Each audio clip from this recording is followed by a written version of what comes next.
So, hello guys, this is me ARKIdose again.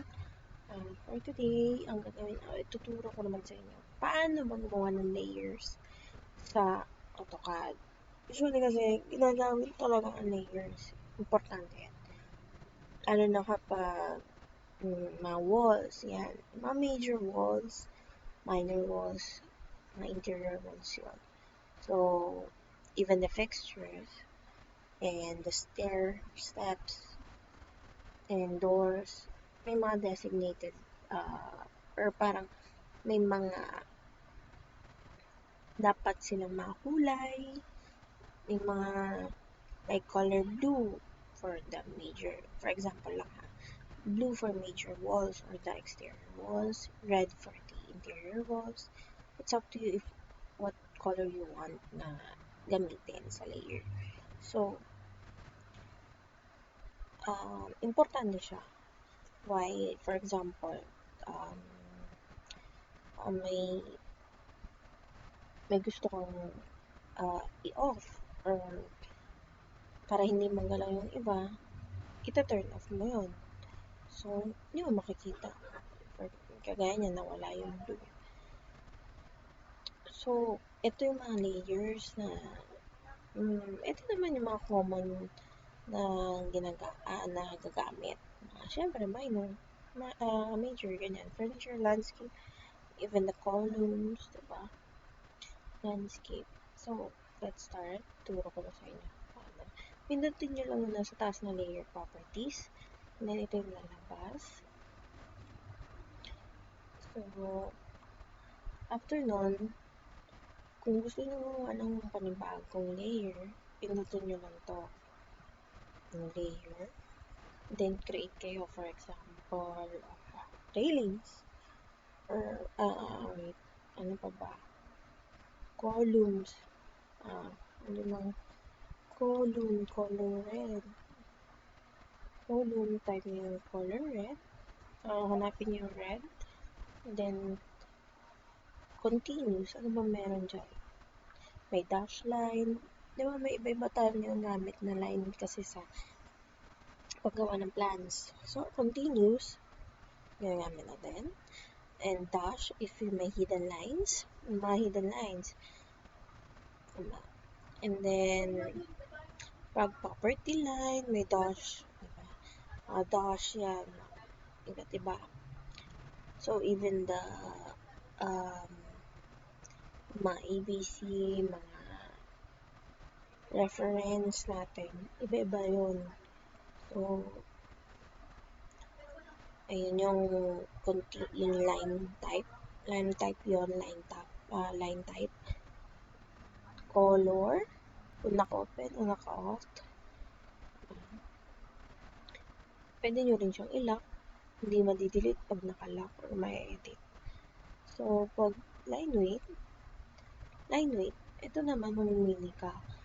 Pag ako naman, mga line weight, pag mga cabinets ang ginagamit, ang kailangan kong palakihin yung weight. So, para magkaroon ng weight, syempre, para makapal, ganun. Para ma-distinguish kung ano ba talaga yung line. Kasi di ba, may mga nagpapatong-patong na line sa plans. So, kapag, kunyari, nag-section ka, ano lang ba dapat yung makikita? Ano ba yung wall, kapal, thickness, ganun. Pag gusto mo lang kagaya ng pag-section ng mga cabinets, kung gusto mong i-emphasize ng mga cabinets, papalitan mo talaga yung line weights. Even the sa walls, para malaman nila ano ba yun. Ano bang klaseng line siya, wall ba siya, pang cabinet ba siya, pang dimension lang ba, ganun. So, usually, pag cabinet naman, 0.009 ang ginagamit ko. Pag mga dimension lang, 0.05, yan. Pag mga major walls, kahit 0.15 na, yan. May 20. Apparency value, yan. Meron yan. Flat, and even print. Meron yun. So, pag magdi-delete ka, X mo lang.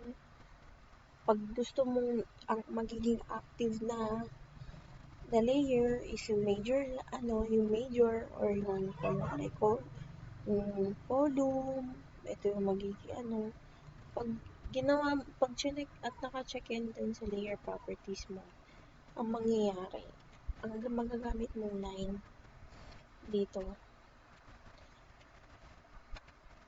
red.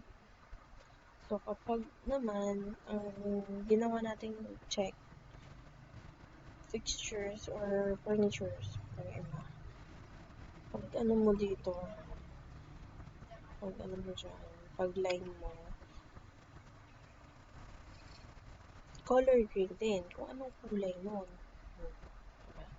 Pero, hindi nyo na kailangan pindutin yung layer furniture para maging active yung isang maging yun yung magamit yung line. Click nyo lang dito. Kung ano yung gusto nyo. No need na i-click to ng i-click kasi medyo hassle na. At least dito, pindutin nyo lang magdadaan na yung kanyang makikita nyo na yung kung ano gusto nyo gamitin. Kailangan nyo lang talaga gumamit ng layers. Importante yun. Kasi, kagaya ng pag-o-off, diba?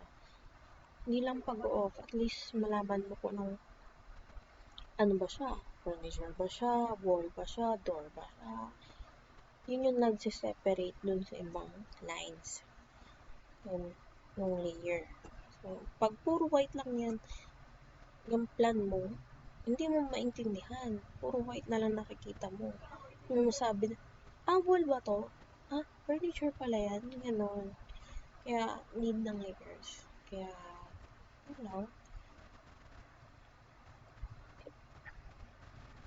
and thank you. Sana may natutunan kayo. Nood pa kayo ng mga videos ko. Yun lang. Thank you.